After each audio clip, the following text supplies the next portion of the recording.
cold in here, so let's make this one quick. Forgot the mic is right there, but welcome back to the channel. It's your boy Kip Jackson. Filmmakers, creators, photographers, whatever you are.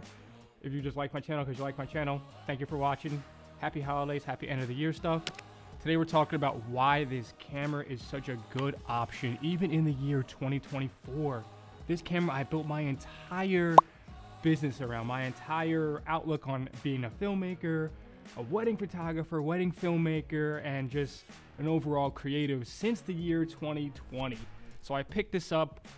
If you have any guesses, guess in the comments. Before you hear me say it, I'll give you a second.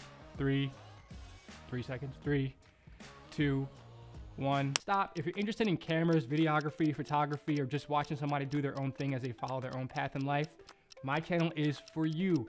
Every subscriber, every like, every comment. I don't know why I'm doing this.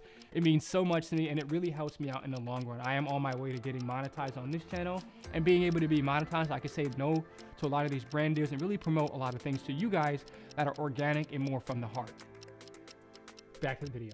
This is the Sony a7 III. Came out in 2018, has 24 megapixels, shoots in 24K, 30p, and 24p, and even can shoot 120 frames at 1080. Pretty awesome. I don't really need anything more than that, especially even now as the FX6 owner. Like, you don't need too much.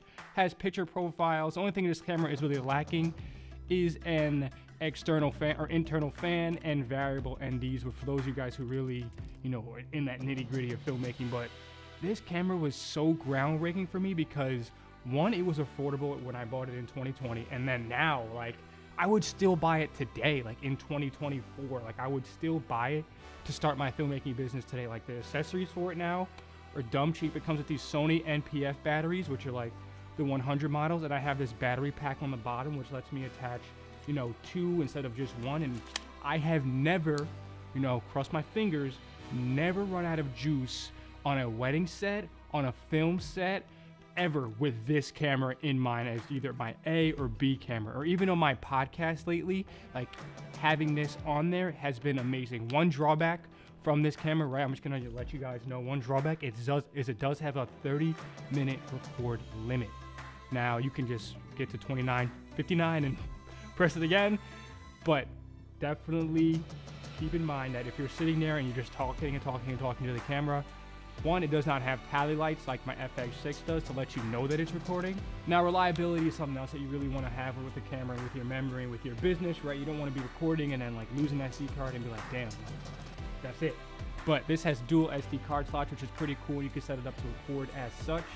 I actually don't even use SD cards anymore. I'm actually recording off my Atomos Ninja V, which is directly plugged into my Sony FX6 via HDMI. Now, if I were to go back and pick up this camera again and like use it, like super use it like on my films and stuff, what I would do is actually hook it up with the Atomos Ninja V, because you can get over that 30-minute record limit because it's not really recording and everything is going to the Atomos Ninja V, which I just thought of just now. So if you're looking at picking up a camera and looking to start your whole filmmaking journey, don't splurge too much on a camera, but this isn't really a splurging. Like, this is maybe $1,300 brand new today you can get, or you can get it used for maybe like $900 or $1,000 US. Like, that is a steal when it comes to what this camera is capable of doing.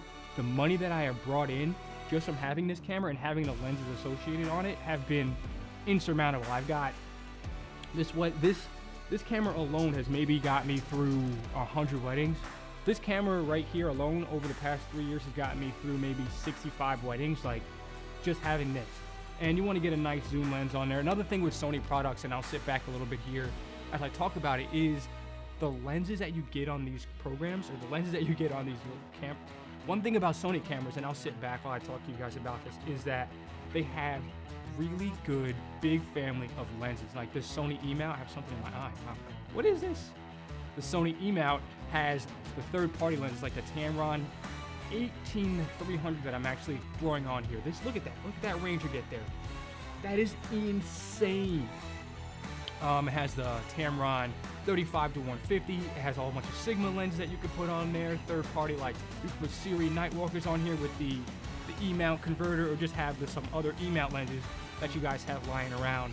They did a good job with this camera. This camera broke down many barriers. Like, there wasn't really 4K recording for the whole mirrorless systems out there, and it broke a lot of things down. And now, usability wise, my favorite thing about this camera is that the buttons are really access friendly. Like, it's not too complicated of a menu, especially because I was coming from a Sony a7III background. As far as customization leads, I actually was able to customize this because of the buttons are so easily laid out there. Like, you literally have the ability to change like magentas, whites and blacks on this camera very easily by just with a press of a button. Now, I actually have a lot of these different custom buttons set up to do different things, and that was set up to my liking. And if you're interested in any of that, or setting up your Sony a7000 series or Sony a7 series camera rather, watch this video. Speaking from a visual perspective here, just look at some of these shots I was able to get with this camera in New York City or in the Azores or in the Philippines. Just like being able to capture stuff with this camera has been amazing. It's weatherproof, really. Like, I've had it in the rain, the snow,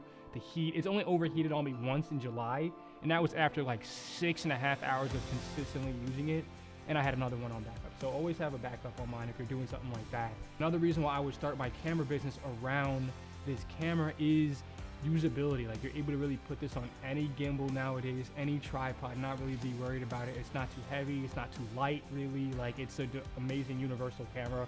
Takes amazing photos at 24 megapixels. Like, you can't really get super blurry images. I throw an 85mm on there with the f1.8, and just look at some of these. Boom, that's at f1.8. Boom, that's at f1.8. Can't even say that. That's at f1.8. But overall, Sony, great job with this camera, and it means a lot to me because I was able to step outside of my comfort zone and really go for it on this channel, going from like 50 subscribers to 100 to 1,000, and now even 5,000, which is just amazing. Like, not all my videos get a lot of views because I don't like cater to views or cater to the algorithm a lot on my channel, but I do things that come from here, and it's just this camera.